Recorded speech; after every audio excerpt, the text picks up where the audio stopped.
Bapak Ibu Saudara dikasihi Tuhan, dalam malam hari ini kita bersama-sama datang di hadirat Tuhan membawa hidup kita karena kebaikan Tuhan yang tidak pernah habis. Terima kasih Tuhan Yesus, terima kasih Bapa buat anugerah-Mu, buat kasih sayang dan cinta-Mu Tuhan dalam setiap hidup kami. Biar malam hari ini Tuhan kami boleh duduk diam di bawah kaki-Mu, menikmati hadirat-Mu, menikmati kebaikan-Mu Tuhan. Bahwa kami tenggelam di dalam hadirat-Mu, bahwa kami menikmati Engkau, penuhi hati kami, penuhi jiwa kami dengan hadirat-Mu. Terima kasih Tuhan Yesus. Disembahkan pujian kami di dalam nama Yesus. Haleluya. Amin.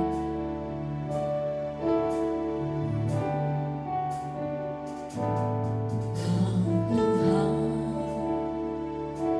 penolong dalam hidupku. Ku percaya hanya kepadamu. Kau pegang tanganku dan tuntun langkahku. Yesus, Kau perlindunganku. Kau Tuhan,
Yang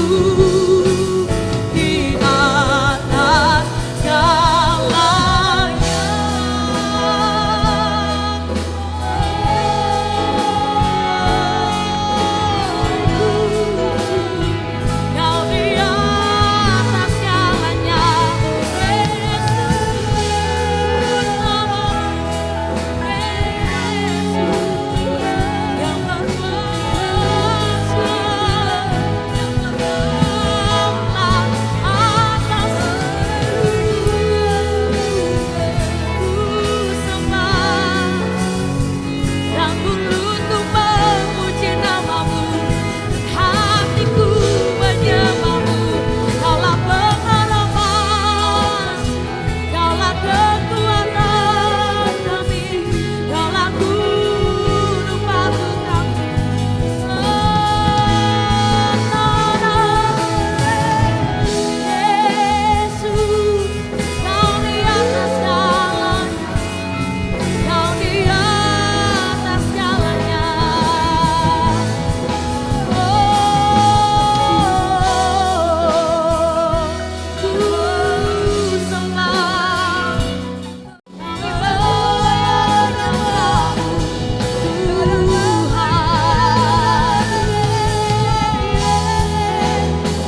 puji, oh kami memuji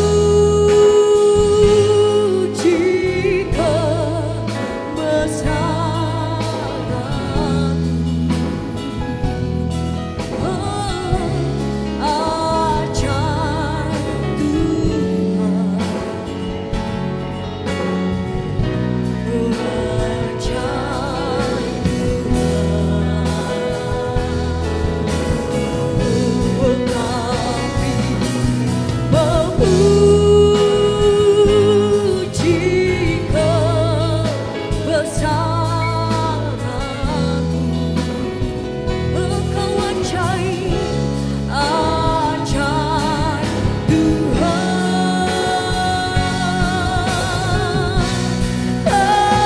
Ajaib Tuhan,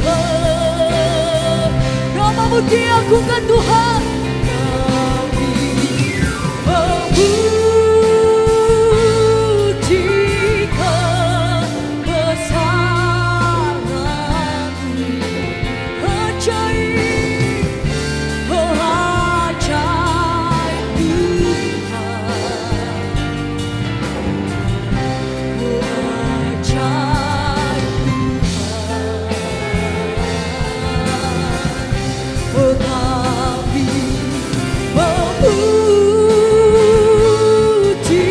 kebesaran-Mu.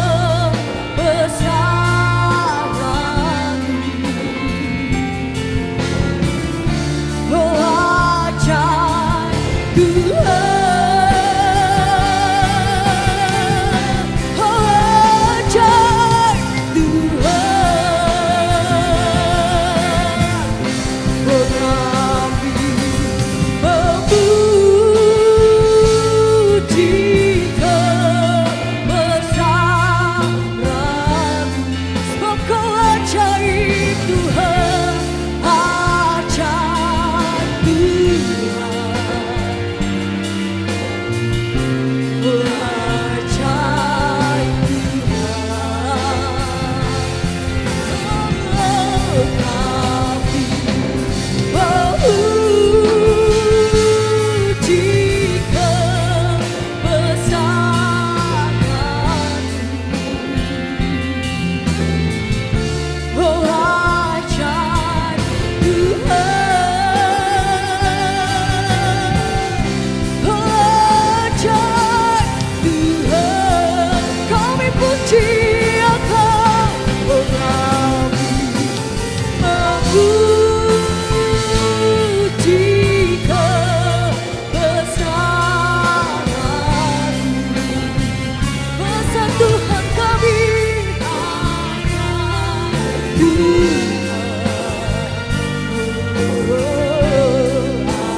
oh ajaib dimuliakan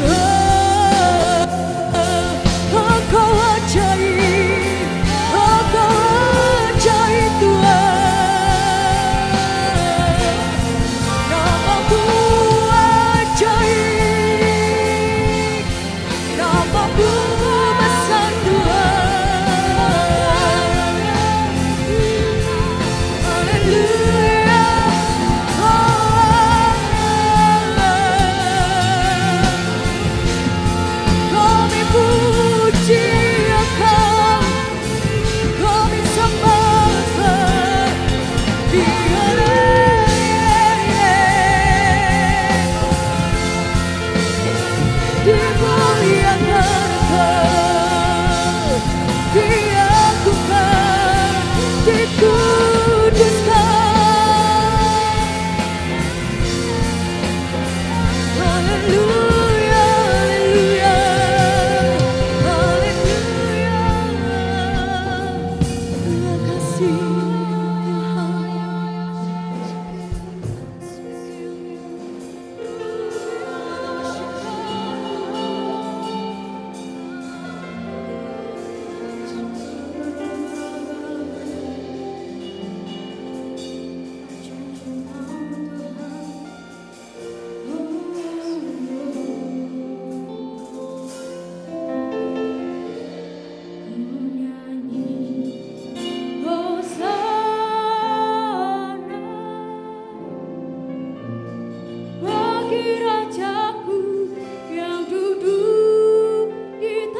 Terima kasih Bapak, kami mengucap syukur buat kasih dan anugerah Tuhan yang sudah memberkati kami sampai hari ini.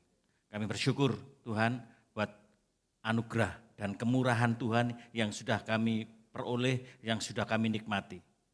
Terima kasih Bapak, sebentar kami akan dengar kebenaran firman Tuhan. Kami mohon pengurapan Tuhan turun atas setiap kami, sehingga pengurapan itulah yang memampukan kami boleh bertumbuh menjadi anak-anak Tuhan yang taat, yang setia sampai pada kesudahan zaman. Terima kasih Bapa, kami sambut firman Tuhan hanya di dalam satu nama, Tuhan Yesus Kristus. Yang percaya diberkati Tuhan, sama-sama katakan amin. Shalom.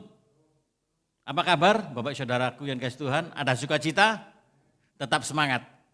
Haleluya. Walaupun kita tidak face to face, tapi percayalah firman Tuhan tidak bisa dibatasi oleh ruang dan waktu. Kuasa Tuhan tetap bekerja. Dan hari ini izinkanlah saya untuk sharing kebenaran firman Tuhan dalam kitab Roma 12 ayat 1 dan 2. Demikian firman Tuhan.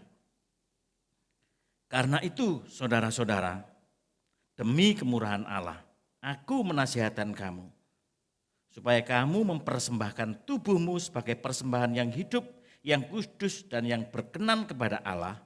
Itu adalah ibadahmu yang sejati.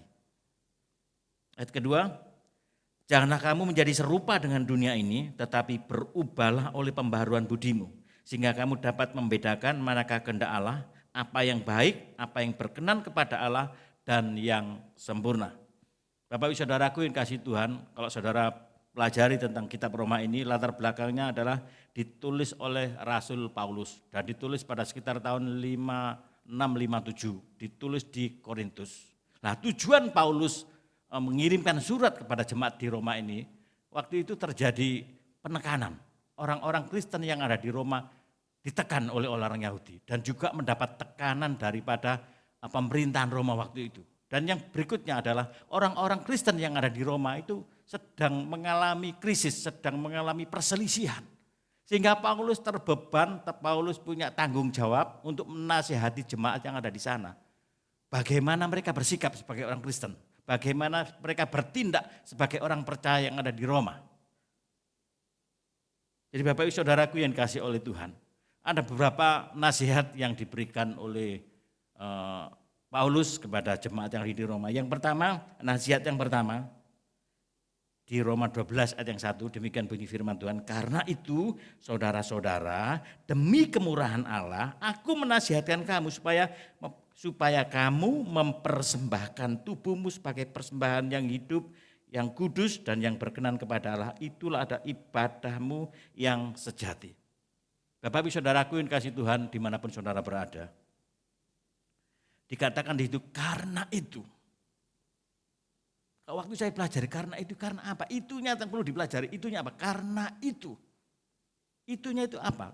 Ternyata waktu saya pelajari, waktu saya baca, waktu saya bolak-balik, ternyata karena itu merujuk pada ayat-ayat yang sebelumnya.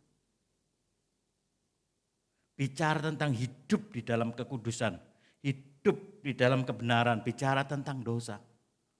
Jadi kita dulu yang berdosa, kita yang kotor, sudah dibenarkan oleh Tuhan.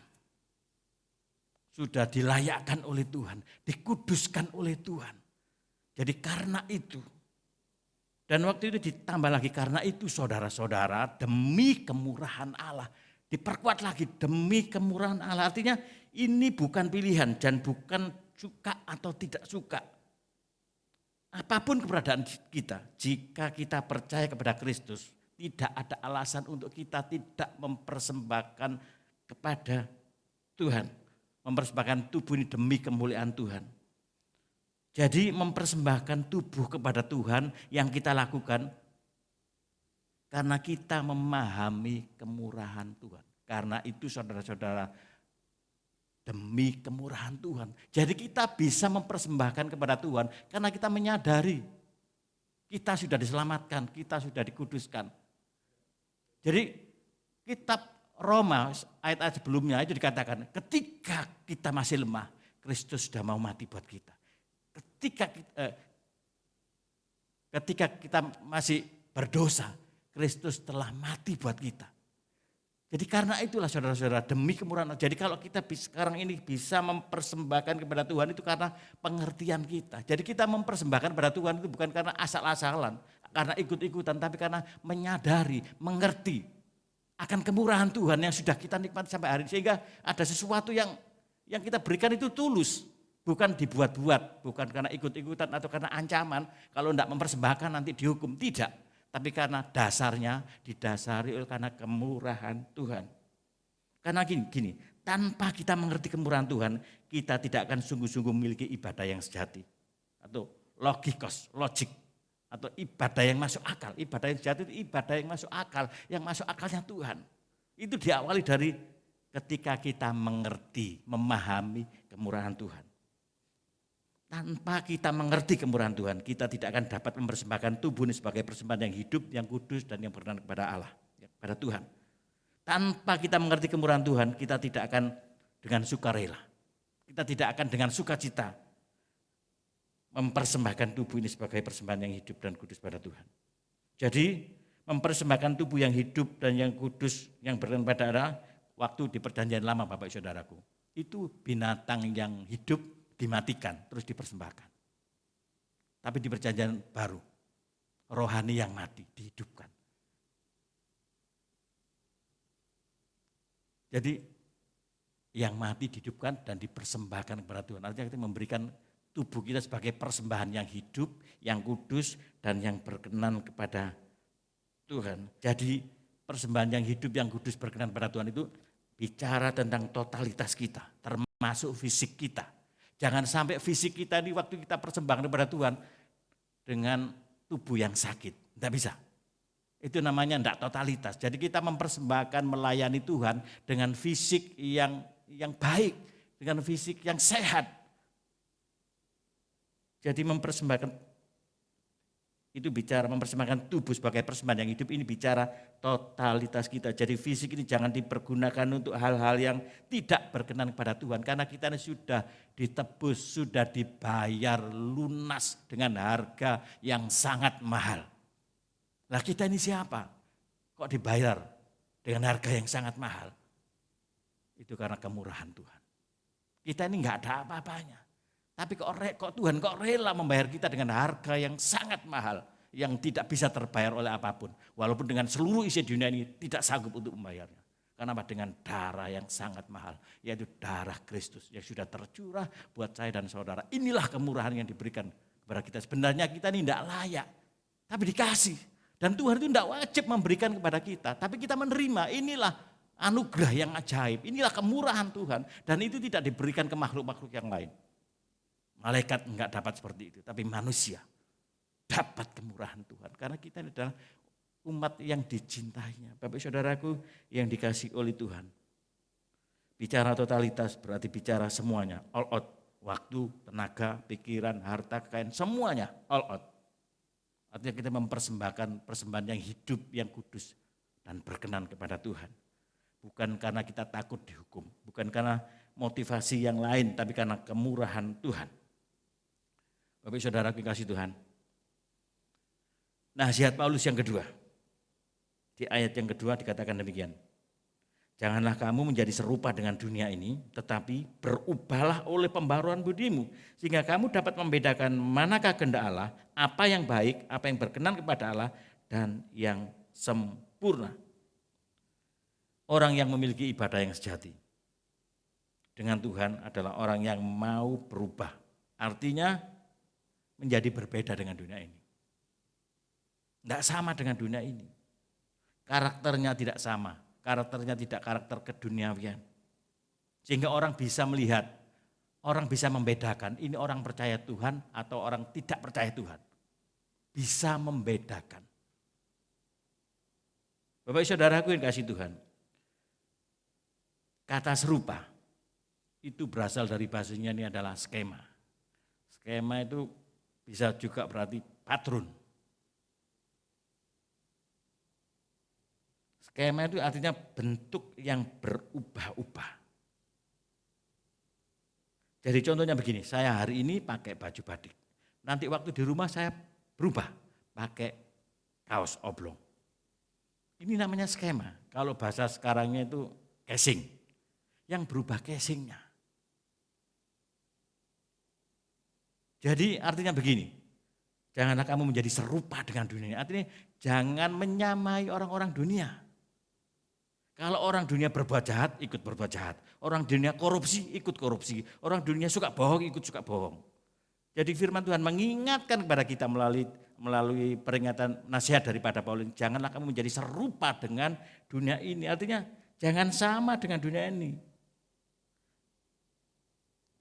Yang berubah hanya luarnya saja, tapi dalamnya, hakikatnya tidak berubah. Kalau kita bisa menjadi sama dengan dunia, berarti seperti bunglon. Bunglon itu kalau menempel di pohon warnanya coklat, dia berubah coklat. Nempel di daunnya warna hijau, akan berubah hijau. Jadi kita tidak seperti itu. Jadi yang berubah hanya luarnya atau casingnya saja.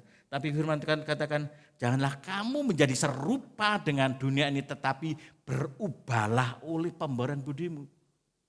Jadi kata skema dengan kata serupa dengan berubah itu hampir sama, tapi ada hal yang lain yang membedakannya.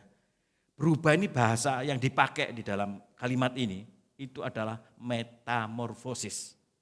Metamorfostai artinya kalau dalam bahasa ini. Artinya begini, ada perubahan bukan hanya perubahan yang luar saja, yang tampak. Orang dunia bisa menampilkan skema ini yang tampak bahkan lebih baik dari kita. Tapi ada hal yang tidak bisa ditiru, yaitu perubahan yang dikerjakan oleh Roh Kudus dalam hidup kita. Itu yang tidak bisa ditiru.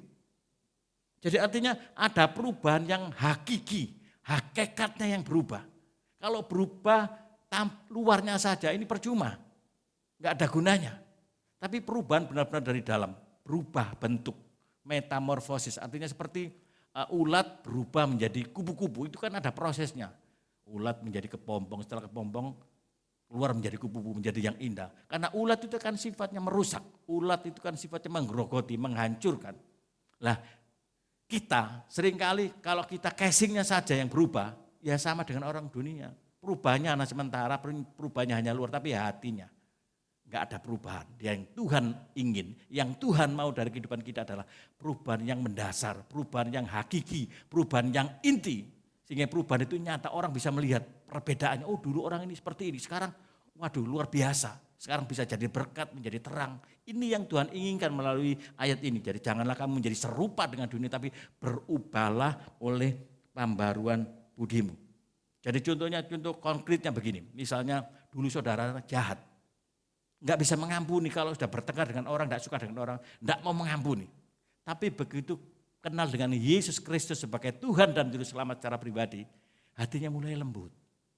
Disakiti orang bisa mengampuni. Ini datangnya dari Tuhan yang memperbarui kita dari hari ke hari. Kalau secara daging kita enggak akan pernah mampu. Nah perubahan inilah yang harus ada dalam hidup kita. Waktu kita membuka hati untuk Tuhan, biarlah kasih Tuhan, kasih dari surga itu mengalir dalam hidup kita. Dan itu akan memampukan kita. Karena kita mengasihi, karena Allah lebih dahulu mengasihi kita. Jadi kita bisa mengampuni, kita bisa memberkati orang, kita bisa kasih kepada orang. Karena kasih itu sudah ada dalam hidup kita terlebih dahulu. Jadi kita, kalau kasih itu yang ada dalam diri kita itu cukup untuk diri kita sendiri. Tapi yang kasih dari surga itu akan meluap mengalir. Dan itu akan memberkati orang lain. Jadi kita mengasihi karena Allah lebih dahulu mengasihi kita. Jadi kita dapat kasih terlebih dahulu. Maka kita bisa mengampuni dan lain sebagainya. Jadi di dalam hidup kita jangan kamu menjadi serupa dengan dunia, tapi berubahlah oleh pembaharuan budimu. Perubahan kehidupan, perubahan pembaharuan budi itu yang mengerjakan adalah Tuhan. Yang mengerjakan adalah Roh Kudus yang ada dalam hidup kita. Karena secara manusia kita ini nggak bisa, susah. Ngampuni susah, tapi kok bisa mengampuni karena Roh Kudus yang memperbaharui dari hari ke hari. Dan sering saya katakan pada jemaat GBI bahwa perubahan kehidupan untuk menjadi seperti Kristus itu enggak bisa ditawar-tawar. Itu hukumnya wajib dan harus. Dan itulah yang Tuhan inginkan atas hidup kita. Ada dari bayi rohani menjadi anak-anak rohani, anak menjadi dewasa, menjadi mempelai. Dan ini perjalanan ini harus. Enggak boleh tidak. Dan itu tergantung kita. Percepatan pertumbuhan rohani kita tergantung kita, hubungan kita dengan Tuhan. Mau enggak kita terus diperbarui dari hari ke hari. Itu tergantung kita. Kalau kita mau membuka hati, ini aku Tuhan, pasti akan diproses terus menerus. Dan percepatan kerohanian itu akan terus terjadi. Jadi dewasa rohani tidak ditentukan umur seseorang. Walaupun masih muda, tapi kalau dia membuka hati untuk Tuhan, ada keintiman dengan Tuhan, maka pertumbuhan rohani itu akan cepat dan akan nyalip, akan mendahului orang-orang yang mungkin umurnya lebih senior. Itu bisa terjadi, tergantung orang itu kepada Tuhan. Jadi terjadinya perubahan karakter, terjadinya perubahan kualitas hidup sehingga berbeda dengan dunia. Saudaraku, orang dunia bisa menampilkan lebih daripada kita. Tapi itu tadi, ada Yesus dalam hidup kita yang memperbarui hidup kita, itu yang membedakan. Jadi kualitas hidup itu hanya dikerjakan oleh Tuhan Yesus. Jadi pembaruan akan berdampak dalam skema. Pembaruan itu akan terjadi dalam hidup kita. Karena yang mengerjakan adalah Roh Kudus. Pembaruan budi secara kualitas selalu diperbarui dari hari ke hari. Sehingga kita menjadi serupa dengan Kristus. Dan ayatnya di dalam Titus 3:5 dikatakan demikian. Pada waktu itu dia telah menyelamatkan kita. Bukan karena perbuatan baik yang telah kita lakukan. Tetapi karena rahmat-Nya oleh permandian kelahiran kembali dan oleh pembaruan yang dikerjakan oleh Roh Kudus. Jadi Roh Kudus itu memperbarui kita terus menerus. Sampai kapan, Mbak? Sampai Yesus memanggil kita, sampai Yesus datang kedua kali. Jadi setiap hari kita diperbarui. Setiap hari kita di istilahnya bahasa Surabayanya ditandani. Diperbarui terus menerus. Ini hal yang luar biasa. Kalau kita nurut maka karena jadilah kamu sempurna seperti Bapamu yang di surga adalah sempurna. Kita dibawa menuju kepada sempurna. Dan kita mesti nurut apa yang menjadi keinginan Tuhan. Jadi Bapak Saudaraku, demikianlah kebenaran firman Tuhan yang bisa saya sampaikan buat saudara semua. Jadi nasihat Paulus buat kita semua. Jadi kita harus memiliki ibadah yang sejati, ibadah yang masuk akal. Dan yang kedua adalah memiliki perubahan hidup atau kualitas hidup yang dikerjakan oleh Roh Kudus. Itu membutuhkan kerjasama kita dengan Tuhan. Waktu kita membuka hati untuk Tuhan, maka perubahan itu akan terjadi. Dan biarlah dimanapun saudara berada, biarlah firman Tuhan ini boleh menjadi jawaban, boleh memberkati kita semua, dan boleh menjadi motivasi buat kita semua yang menyemangati kita. Karena hari-hari ini kita sedang di karantina di wilayah kita masing-masing. Biarlah kebenaran firman Tuhan menjadi penghiburan buat kita semua, menjadi kekuatan buat kita semua dimanapun saudara berada. Terima kasih, Tuhan Yesus memberkati.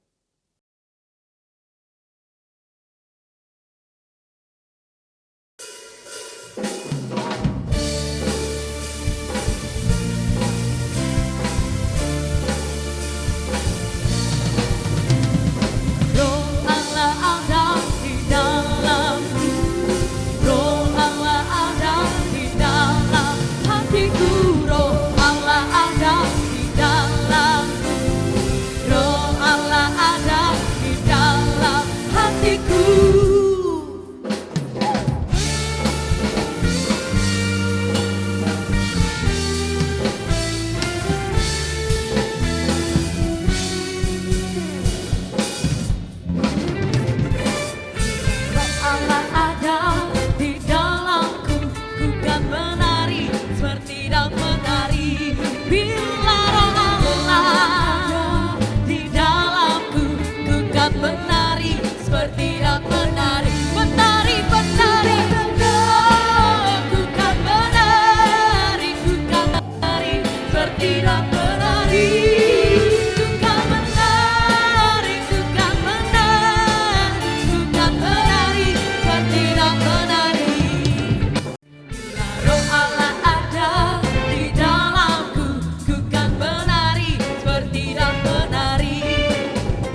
Apabila engkau mendengar suara Tuhan yang disampaikan pada hari ini, dan kamu melakukannya dengan setia, maka Tuhan akan memberkati engkau dan melindungi engkau.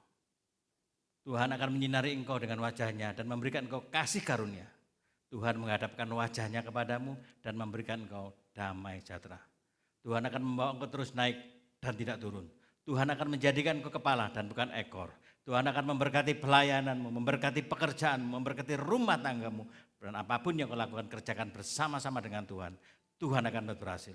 Dalam nama Bapa, Anaknya yang tunggal, Tuhan Yesus Kristus, serta persekutuan dengan Roh Kudus yang memberkati, yang menolong, yang memulihkan, yang menyertai mulai hari ini sampai Maranatha. Tuhan Yesus datang kedua kali di dalam nama Tuhan Yesus Kristus. Yang percaya diberkati Tuhan sama-sama katakan amin.